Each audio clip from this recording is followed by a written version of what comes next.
Mirna, vamos al tema del transporte público porque entre lunes y martes hubo una gran diferencia. Las aglomeraciones del primer día de la semana con toque de queda recién levantado ese día y con un transporte que tardó en empezar a funcionar, cambió ayer y se vio mucho más alivio.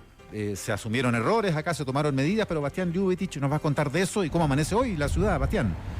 Sí, ¿qué tal, Mauricio? Buenos días. Vimos el lunes aglomeraciones, paraderos llenos en varios puntos de la capital y la ministra de Transportes reconoció el error en el plan de acción tras el toque de queda e hicieron algunas modificaciones. El metro abrió media hora más temprano ayer y las micros salieron una hora más temprano también y realmente se sintió el cambio y bastante. También se siente hoy donde el transporte público está bastante similar a la jornada de ayer. Queremos entender este fenómeno con un experto, en este caso Franco Basso, el director del Centro de Transportes y Logística de la UDP, con quien vamos a seguir este método de entrevista virtual. Realizamos las preguntas previamente y él nos envió también sus respuestas previamente y las vamos a ir planteando. Le preguntamos cómo vio y qué opinión tiene de lo que pasó el lunes, las medidas del gobierno que fracasaron, reconocido por la propia ministra Gloria Hood, y si se podía prever algo así, y esto nos dijo.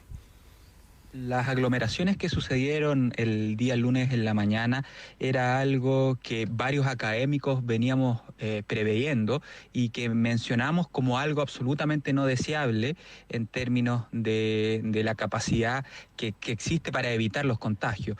Es absolutamente importante tratar de evitar que se generen estas restricciones de horario, tratar de evitar disminuir frecuencias del transporte público, porque a menor frecuencia evidentemente aumenta el hacinamiento y el hacinamiento lleva consigo aumento en la probabilidad de contagio. Tenemos que avanzar en tratar de mantener lo más posible la oferta de transporte público, de modo de si logramos que la demanda vaya disminuyendo, podamos tener un transporte público mucho más seguro. No es razonable, no es creíble que esta situación no se preveyó y esperemos que las soluciones que se tomen en términos de transporte público de ahora en adelante no solamente tomen en consideración lo que ocurre dentro de las empresas de transporte, sino también la seguridad de todos quienes utilizan el transporte público. Le preguntamos también cómo se puede explicar un cambio tan significativo entre un día y otro. Hablamos del lunes y el martes con los cambios que propuso el gobierno justamente el lunes por la tarde y esto nos dijo.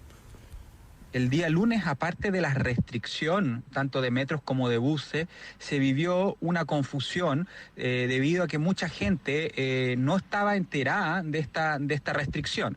De hecho, mucha gente no respetó siquiera el toque de queda durante esa noche. Por tanto, hubo muchas personas que llegaron al horario habitual de apertura del Metro de Santiago y se encontraron con las puertas cerradas, por lo tanto tuvieron que esperar a que este abriera sus puertas a las 7, generando una mayor aglomeración. Claramente, este martes la situación cambió, se generó esta media hora extra, que permitió descongestionar bastante las estaciones de metro, pero además las personas ya estaban enteradas de los nuevos horarios de funcionamiento y pudieron adecuarse. Hubo además un cambio importante y esperemos que se mantenga por parte de los empleadores para poder ir dando las facilidades para ir teniendo horarios escalonados. Eso es tremendamente importante y retiradas antes de los horarios, de modo de poder tener un transporte público más seguro. Le preguntamos también qué cree que se debe hacer con el transporte público, con la pandemia que enfrentamos y si para él es posible cerrar el metro derechamente o limitar lo más posible los buses. Esto nos respondió. Debemos avanzar a no limitar el transporte público, tratar de mantener lo más posible la oferta y en ese sentido evidentemente el llamado es para que quienes puedan traten de evitar el uso del transporte público y utilicen otros medios más amigables y que evitan que se generen aglomeraciones como puede ser la bicicleta o el automóvil particular. En estas circunstancias las aglomeraciones suelen suceder y internacionalmente el transporte público va a ser un foco de contagio.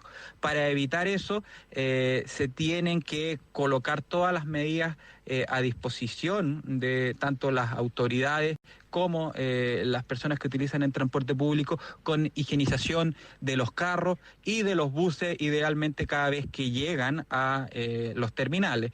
También debe avanzarse en utilizar lo que más se pueda, el compartir el automóvil. Si yo voy a ir al centro, tener la posibilidad de compartir el auto con algún vecino del edificio o de la villa, para tratar de evitar tener el uso del transporte público. En ese sentido, por ejemplo, para el caso de los automóviles que funcionan como taxi, como no existe un reglamento de sanitización, es importante que ellos tomen las medidas para protegerse a sí mismos, pero también para proteger a sus pasajeros con sanitizaciones lo más periódicas posible.